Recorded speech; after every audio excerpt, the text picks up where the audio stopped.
Hi, it's Travis McDonald again at Poplar Forest, talking about some of the architectural elements at Poplar Forest. Today, I wanted to talk about some of the things that were discovered during the investigation.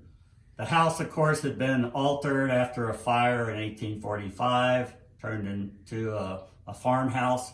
It had been altered 100 years later by turning it into a modern country house with all the systems we need for modern living. And because of all those changes, we had to carefully take the house apart and to investigate all of the clues that we could find. One of the biggest caches of evidence and clues came from some hearthstones that were put underneath one of the fireplace hearths in 1846 when the house was rebuilt after a fire.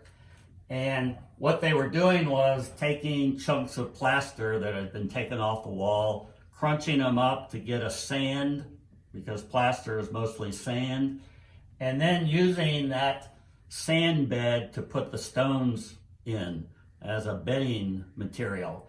And so looking underneath this fireplace in the middle room, the cube room, we found all types of evidence for metal, in this case melted lead, pieces of wood that show traces of the 1845 fire, nails that Jefferson is using to put the house together with all the trim, pieces of glass. He's constantly ordering more glass to replace broken windows.